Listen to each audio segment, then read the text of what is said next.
and this product won't kill those microbes. And that is actually what we're testing. And I think that is something that in the future I hope that the cosmetics market is only selling products that are like that they're not killing our microbiome. Yes. And then of course you can add something on top and like improve it in this or that direction. Depends on what you want to do. Yes, that's the vision, yeah. So that all these products will be friendly. It means anything you pick up in the grocery store, in the mall, is all going to be good for the skin. And that's why when we develop our microbiome range, we approach you, and we work together last year, right? Yes, you were very like one of the pioneers, right? You were very early and in Asia. I believe we are the first. So okay, I just want to kind of bring our audience here to kind of journey with us how we started working together. And there was something that happened halfway through that we had to redo certain formulation in order to get it right. Yes. So we innovated water-based microbiome range. And I must say that the journey was really challenging but very fulfilling though. We had the privilege of getting our local science institution to run the first round of testing for us. So we had a bacteria viability test done by them. So we actually got all our raw ingredients and get it tested. So then we got down to developing, creating, and then we put together 3 products, and we heard about what you guys were doing. So excited, contacted you, and got our product shipped over to Germany. So, so we got out of the 3 products, 2 of them passed the test. Except, I need to tell the audience that except for the soothing moisturizer. So when you inform us that, hey, the soothing moisturizer did not clear the test, so we had to go back to the starting point to reformulate, change out the emulsifier, literally take out a lot of solubilizer and emulsifier to get it right and then send it back to you. You want to share from your end when you receive it and when you test it, and what was it like to tell us the result? Yes, so I was, really, I was very excited to work with you, and I was also very I was excited about the results, and I couldn't wait to see them. But then, of course, I saw that one did not pass, and I was actually, oh no. I mean, I know we've discussed a lot beforehand and thought about like all the ingredients, if they're going to be fine or not, and I was really wanting you to pass, but so okay, this one did not pass, and we had to discuss, and we were again looking through all those ingredients and picked out the ones that might cause the problem. And you did some, I think 3 or 4 different new formulas, and then we again picked one, and then you shipped it to us, and we retested it very carefully. Yay! And then we were really happy that it passed, and now you have your microbiome friendly range, right? That is how tricky. Yeah, that is how tricky the ingredients are. And I remember even asking you, we had a list of essential oils, and I asked like, Kristin, which do you think is most likely to pass? And the one that we chose was not my favorite. But I think scent is something that's important to the user. We had to include scent. So the scent that we use is the most friendly. So we used it. But long story short is that the second round, when we sent our soothing moisturizer over for testing, and I'm so glad that it passed the test. So currently we have 3 products that have been certified by My Microbiome to be microbiome friendly. Yeah, so, they were actually very good results. So they are really good, not harming at all the microbiome. So you can use them without any fear. So it's great. So we are happy, like you mentioned, to be the first in Asia to get it tested. And hopefully after this, there'll be more brands that will come forward to get their product more or less. It's not about just certifying it just for the sake of certifying it, but really we find that once it's microbiome friendly, most of the sensitive skin consumers they find that our product is soothing and calming to the skin. So I think a lot of customers do not see the value of the certification. And what do you think this certification kind of seal that we have on the products that we have gone through the rigorous testing? How should customer be viewing this kind of certification moving forward? I think it's going to be more and more that the awareness grows also from the customer part. I think it's there already in the cosmetics industry that they know that they have to do something about it. And it's for sure that sooner or later the customers, they are going to look for it.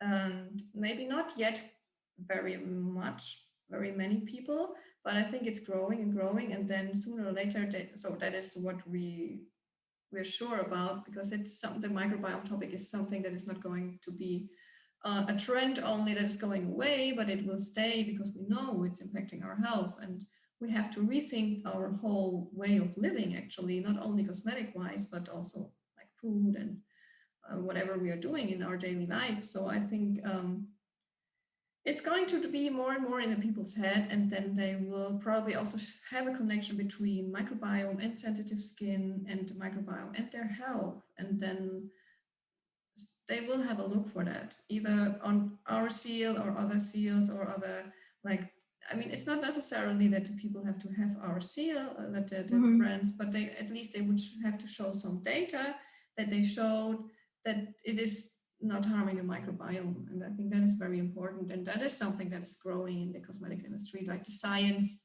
is really coming, and I think it's staying there. I guess makes the products only better. Yeah, I guess it also reduces the greenwashing, yeah, the confusion and the greenwashing in this area. Just okay, two more questions. This next question is really on probiotic. I think there's some confusion in probiotic skincare with the recent company that got a lawsuit because of its claim that it's probiotic. What are your thoughts on this probiotic skincare? Because we know probiotic is live bacteria, right? Right. So there's yes, of course, there's different tangles where you can angles where you can tangle it. It's first of all live bacteria, and it's actually not easy to have live bacteria in a cosmetic product. First of all, it needs to stay alive in a way, so you need to like protect it from the formulation, and then it's regulatory wise, it's also not easy, right? So as you have something, so you have live bacteria in your product, but on the other hand, you need to have like a safe product which is not contaminated, let's say. And on the other hand, I think it's very tricky to have like it's scientifically validated that a probiotic is really doing something good for the microbiome. And for that, there's very good clinical studies necessary to show that there's some effect. From my point of view, the best you can do to our microbiome, is to not harm it. And we need to really ask that question, what do we want to do with a probiotic? Why do we want a probiotic on our skin? Do we want to change the microbiome? Of course, we can do that if we know we have eczema, for example, and we want to get rid of that Staph aureus. That is something that might work. And then we have, for acne, for example, we want to reduce Cutibacterium acnes a little bit, but still it is a very important bug for our skin, which is actually everywhere and is very dominant. So I think it's tricky to really change the microbiome because we don't actually know how a healthy microbiome should look like. It's very complex, and our civilized world actually does not have the perfect microbiome anymore. We've lost a lot already, only by like washing. Only washing once, it's just already rinsing it all off. And so that is something that I think is very tricky. Also pre and postbiotics. I think if there's something like that in a product, then before buying such a product, I would really have a look at the data that they show, if there's really a good effect, and then they might buy it. But else, if I don't find data on those products, I wouldn't buy them. So probiotic will be more tricky to formulate with, but prebiotic and postbiotic is the common microbiome friendly, at least one of the microbiome friendly products that is easier to work with because it's not live. It's not live, and you can easily put it in the product. But then still, you have to ask a question, what do you want to achieve with that? And did you show that? And that is, so I'm a very scientific person. Yes. And You don't just add I want to see those data. Yeah. Yes, thank you for clarifying that part on the probiotic skincare, because probiotic skincare is huge in Asia. Coming from Asia, in Korea, it's just there's a lot of probiotic kind of claims in skincare. So that clarification is really helpful. It's also, I think, from the probiotics in the gut, right? Oh, There's yes. also a lot of misconception. Yes, to the skincare as well.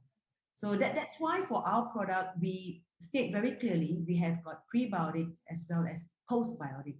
So because the lysates are actually postbiotic ingredients. Yes, right. So one final question. Okay, maybe some advice for my audience here, in order not to mess up the skin microbiome diversity. Like what you said, we can't add any more new microbiome to the skin unless there's a proven data to prove that it is good for us. So we're not going to talk about that. But how do we, what actions can we take in order not to, interrupt this balance here? Yes, I mean, just do everything you do is use mild products or use no products at all. So don't over cleanse your skin. Of course, if you're wearing makeup, you have to remove it in a way, but there's gentle cleansers, but you don't have like double cleans. That's actually things that I've learned now when entering into the cosmetics industry, because I never did that before. So I never would see any sense in having like double, triple cleansing.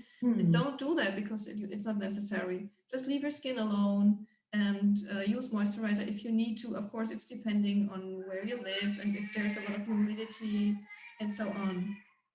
And use mild products, use less products, and be outside in the nature as best as you can, or just take it into your home, as we said, to have pets. And what is also very important for skin is what you eat.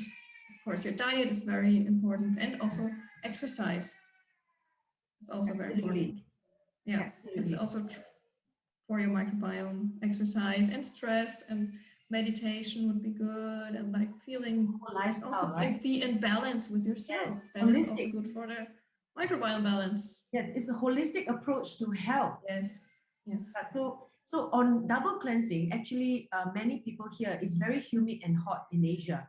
So most people will use the first oil cleansing to remove the makeup and then to wash it the next step. So maybe in Europe and in colder countries, you just remove your makeup and that's it. You just rinse with water, right? Is that what you all do?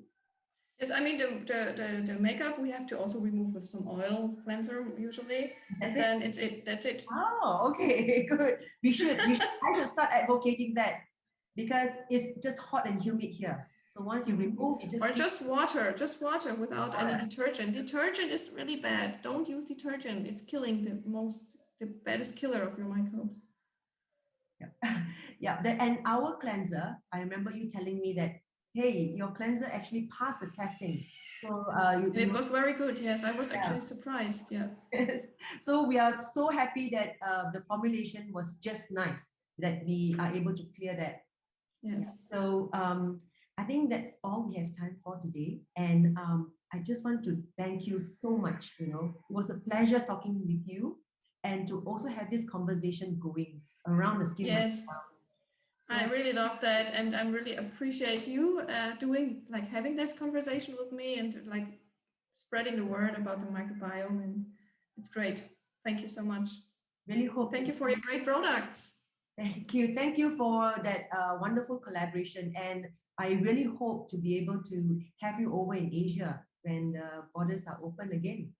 Yes, I would love to. I would love to meet you in person, Irene. Yes, that would be great. For sure. It will happen maybe in a few years' time. Yeah. Yeah. So thank you so much, Kristin. Bye-bye for now. Bye-bye.